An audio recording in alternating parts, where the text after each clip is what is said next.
स्वागत है संस्कार एकेडमी के इस लेक्चर सीरीज में। आज हम वर्ग 8 के एनसीईआरटी के विज्ञान साइंस के पहले चैप्टर पर बात कर रहे हैं। पहला प्रश्न है कि how did the agriculture start, कृषि की शुरुआत कैसे हुई। तो कृषि की शुरुआत कैसे हुई, कब हुई, कहाँ से हुई, इसके बारे में हमें कोई प्रामाणिक जानकारी नहीं। ऐसा अंदाज लगाया जाता है कि हो सकता है कि जब लोग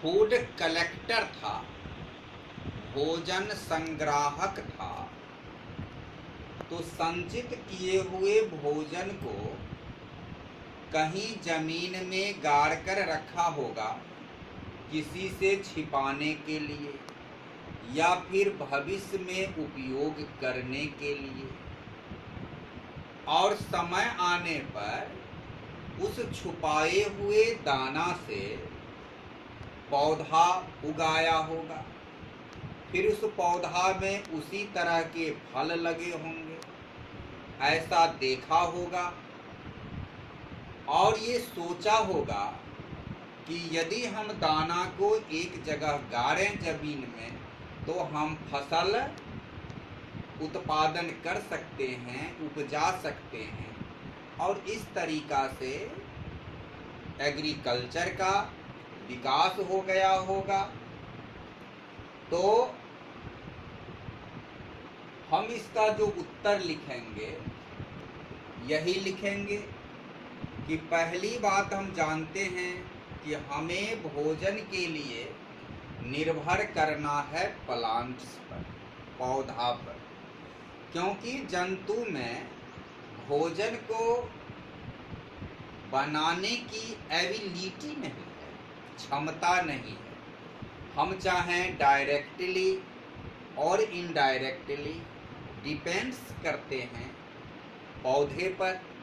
जैसे कि मान लो हम भोजन में क्या करते हैं, रोटी खाते हैं, ब्रेड लेते हैं, या फिर राइस लेते हैं, या फिर मिल्क लेते हैं, या बटर लेते हैं। तो इस तरह से हम देखते हैं कि ब्रेड कहाँ से आता है। ब्रेड जिस ग्रेन से, दाना से आता है, उसका उत्पादन पौधा से होता है। गेहूं पौधा से आता है, राइस धान के पौधा से आता है, पैडी पौधा से आता है। मिल्क कहाँ से आता है, तो मिल्क हमें काऊ से मिल जाता है, बैफेलो से मिल जाता है, या फिर गोट से मिल जाता है। तो ये तो एक प्रश्न हो सकता है कि ये तो पौधा नहीं है, अर्थात हम भोजन के कुछ पार्ट्स को ग्रहण करते हैं एनिमल से भी, जंतु से भी, लेकिन इसीलिए एक शब्द लगता है डायरेक्टली और इनडायरेक्टली। अब हमें सोचना है कि आखिर ये काऊ, बैफेलो और गोट कहाँ से अपने भोजन को प्राप्त करता है। यह तो पौधा पर निर्भर है। तो पौधा से इसमें ऊर्जा का संचरण हुआ और इससे प्राप्त मिल्क के द्वारा हमारे शरीर में ऊर्जा का संचरण हुआ। तो इसका मतलब है कि हम डायरेक्ट हो या इनडायरेक्ट हो, हम डिपेंड्स करते हैं भोजन के लिए पौधा पर ही। और इसलिए इस एग्रीकल्चर की आवश्यकता क्यों पड़ी, इसलिए पड़ी कि हमें पौधा चाहिए, भोजन के लिए हमें पौधा चाहिए, और पौधा चाहिए इसलिए हमें पौधा की खेती करना पड़ा, पौधा उपजाने का आविष्कार करना पड़ा। तो हम सबसे पहले यही लिखेंगे कि हम लोग जो जानवर हैं यानी जंतु हैं, वी एनिमल्स, हम लोग जो जंतु हैं, हम लोग जंतु भोजन प्राप्त करते हैं कहाँ से? प्लांट से। तो भोजन प्राप्त करते हैं, रिसीव फूड कहाँ से प्राप्त करते हैं? तो फ्रॉम प्लांट्स, पौधा से प्राप्त करते हैं, डायरेक्टली प्रदान करते हैं, प्राप्त करते हैं, या कि इनडायरेक्टली और इनडायरेक्टली। तो हमने इसमें जो पहला सेंटेंस लिखा, we animals receive food from plants directly और इनडायरेक्टली, तो हम जंतु भोजन की प्राप्ति पौधा से ही करते हैं, प्रत्यक्ष या अप्रत्यक्ष रूप से। अब ये पौधा उपजाना कहाँ से शुरू हुआ, इसकी हमें कोई जानकारी नहीं है, तो हम लिखेंगे कि हमें कोई जानकारी नहीं है। वी हैव नो इंफॉर्मेशन, हमें कोई जानकारी नहीं है। दैट की when and how did start to grow crops, हमें कोई जानकारी नहीं है कि कब और कैसे फसल उपजाना शुरू हुआ, इसकी हमें कोई जानकारी नहीं है। लेकिन एक मान्यता के अनुसार, एक अंदाज के अनुसार, अकॉर्डिंग टू ए गेस, एक अंदाज के अनुसार हम अंदाज लगा सकते हैं। अकॉर्डिंग टू ए गेस, एक अंदाज के अनुसार हम अंदाज कर सकते हैं कि ऐसा संभव हुआ होगा कि कोई भी आदमी दूसरों से छिपाने के लिए या भविष्य में उपयोग करने के उद्देश्य से दाना को जमीन में गाड़ दिया होगा, और ये समय था 10,000 BC।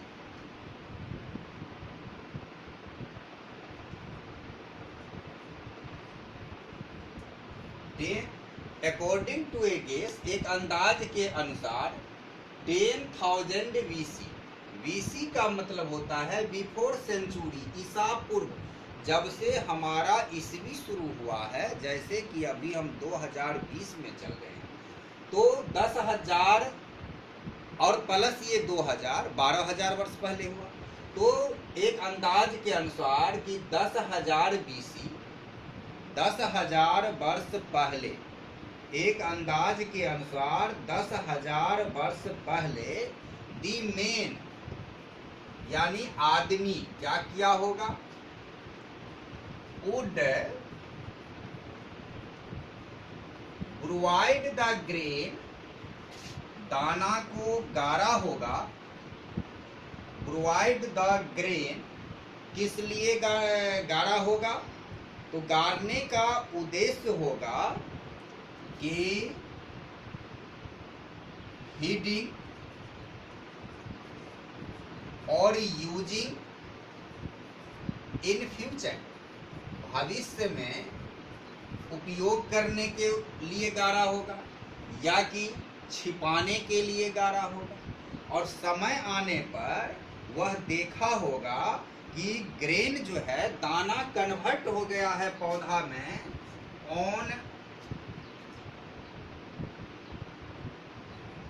ऑन राइट टाइम,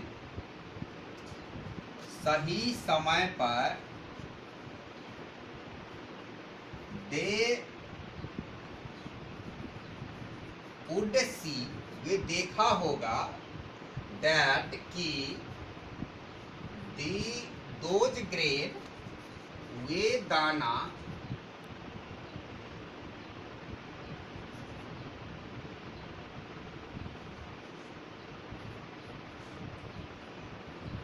या ऐसे लिखते हैं,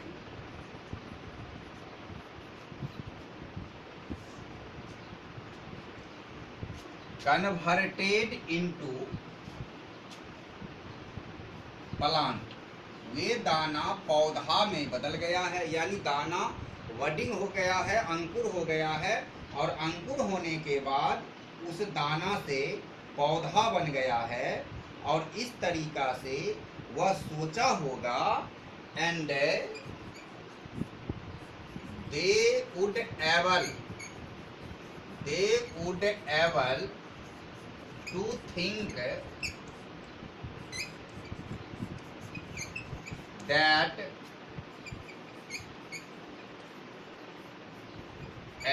agriculture is possible, और इस तरह वह सोचा होगा कि कृषि संभव है। तो इस तरह इसे हम एक बार फिर देख लें कि how did the agriculture start, कृषि की शुरुआत कैसे हुई। We animals receive food from plants directly और इनडायरेक्टली, हम जंतुगण भोजन प्राप्त करते हैं पौधा से प्रत्यक्ष रूप से या अप्रत्यक्ष रूप से। We have no information that when and how did start to grow crops, हमें प्रमाणिक जानकारी नहीं है कि फसल उपजाना कब से शुरू हुआ और कैसे शुरू हुआ।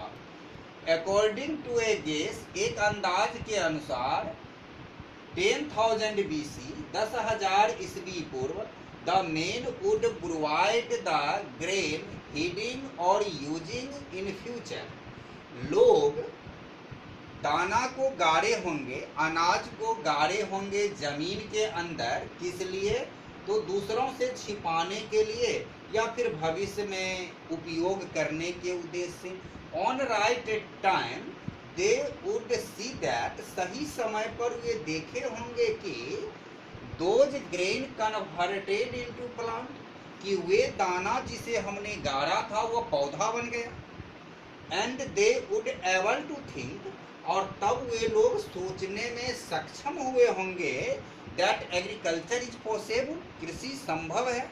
यानी इस तरह यदि हम मिट्टी के अंदर दाना को गाड़ देंगे, तो मिट्टी के अंदर दाना को गाड़ देने से यह संभव है कि हम उसी तरह के फसल का उत्पादन फिर कर लें, और हमें तब घुमक्कर जिंदगी, हंटर की जिंदगी की आवश्यकता नहीं होगी और हम एग्रीकल्चरल मैन हो जाएंगे।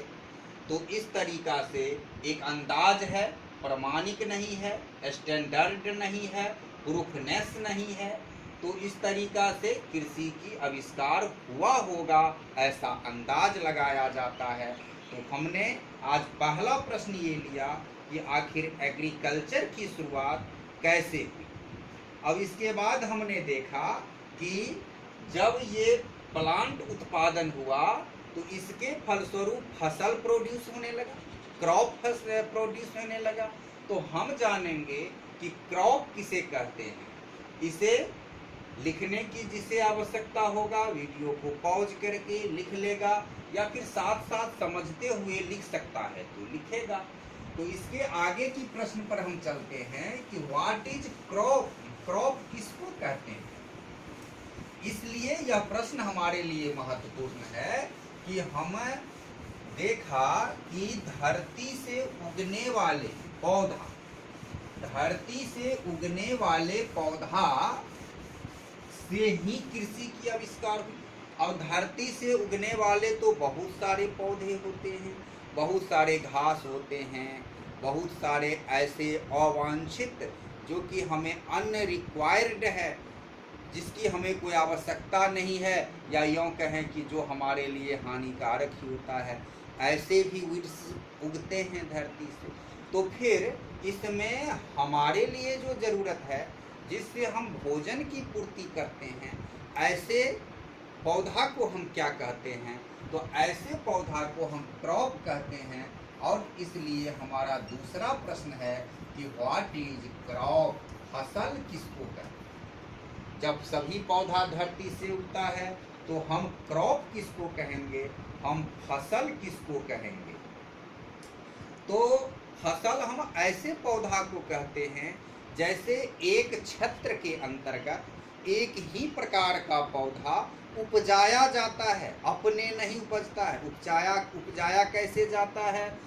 बीज बोया जाता है, फिर उसमें फर्टिलाइजर दिया जाता है, फिर उसी की सिंचाई इरिगेशन होता है, और उससे को फिर काट कर थ्रेसिंग होता है, स्टोरिंग होता है। तो इस तरीका से एक नियोजित ढंग से, एक रूटीनबद्ध तरीका से हम जिस पौधा को उपजाते हैं उसी को हम फसल बोलते हैं। तो फसल के लिए हम कहेंगे कि द सेम काइंड्स प्लांट। अब जैसे मान लो कि एक खेत है, एक खेत में हमने मक्का बोया, तो उसमें पूरा खेत जितना बड़ा है हम मक्का ही बोएंगे। तो यही हुआ सेम काइंड प्लांट्स, जो हम एक जगह एक क्षेत्र में उत्पादन करते हैं। तो the same kinds plant, the same kinds plant, एक ही प्रकार के पौधा, एक ही प्रकार के पौधा जो बोया जाता है एक लार्ज स्केल में, which sown in a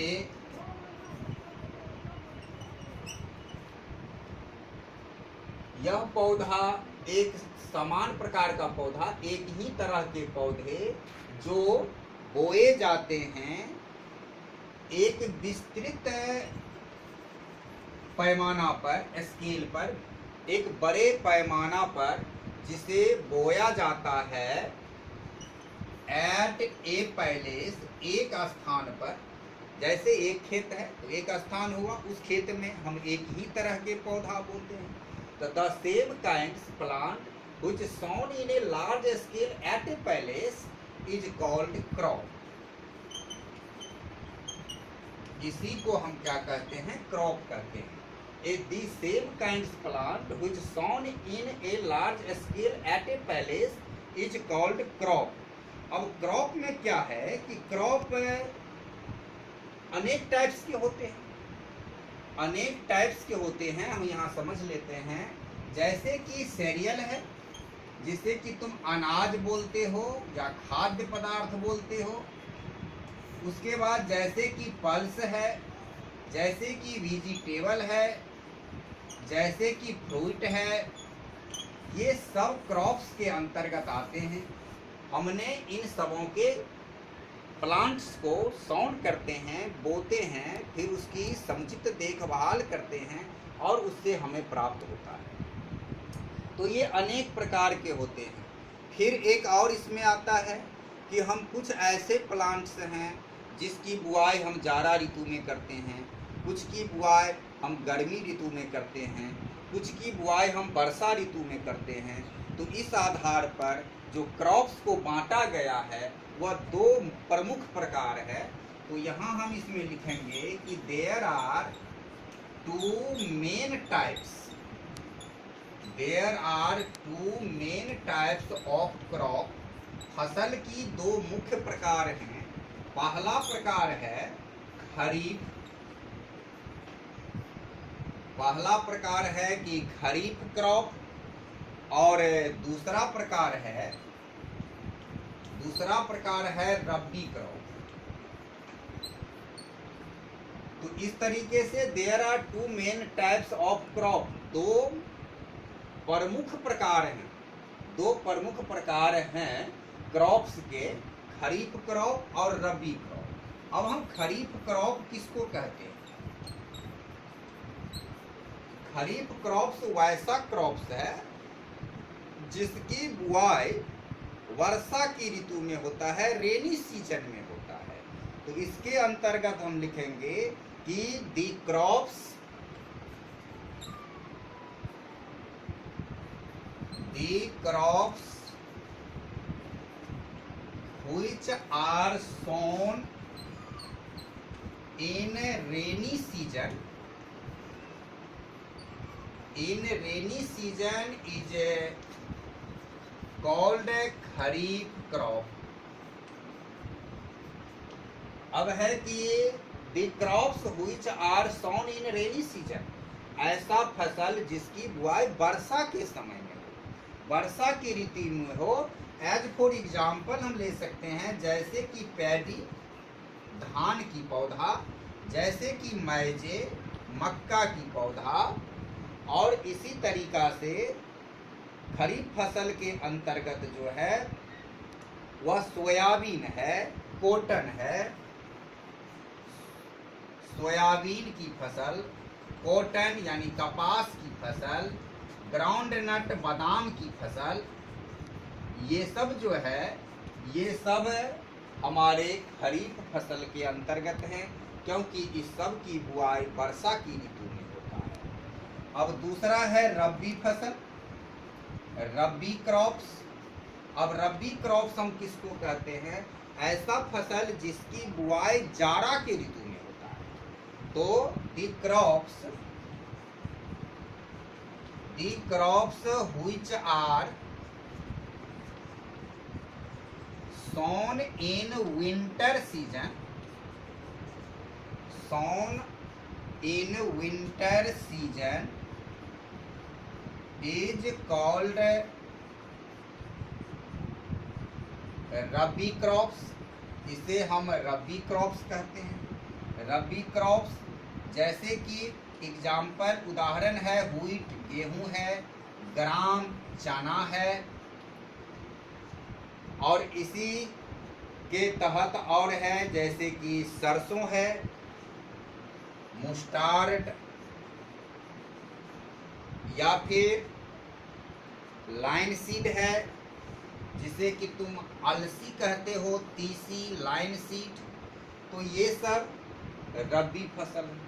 तो इस तरीका से हमने क्रॉप्स को देखा। The same kinds plant which sown in a large scale at a palace is called crop. There are two main types of crop, kharif crops and rabi crops. Kharif crops, the crops which are sown in rainy season is called kharif crops. As for example, paddy, maize, soyabean, cotton, groundnut. Rabi crops, the crops which are sown in winter season is called rabi crops. As for example, wheat, gram, mustard, linseed, etc. तो इस तरीका से हमने crops को देखा। आज 2 प्रश्न लिखा। अब इसके आगे के वीडियो में इसके बाद हम अगला देखेंगे कि स्टेप ऑफ एग्रीकल्चर, एग्रीकल्चर के चरण क्या हैं, उसमें कितनी क्रियाएं होती है, उसके लिए कौन कौन से इंस्ट्रूमेंट्स आते हैं। तो ये सब हम अगले के वीडियो में देखेंगे। तब तक फिलहाल इतना ही। चैनल पर नए आए हो तो सब्सक्राइब कर लेना, अच्छा लगे वीडियो तो लाइक करना, और अपने दोस्तों के बीच ज़्यादा से ज़्यादा शेयर करना। कहीं समझने में कोई दिक्कत हो या कोई परेशानी हो तो कमेंट बॉक्स में भेजना, या फिर टेलीफोन करके जानकारी ले लेना। तब तक के लिए इस वीडियो को देखने हेतु बहुत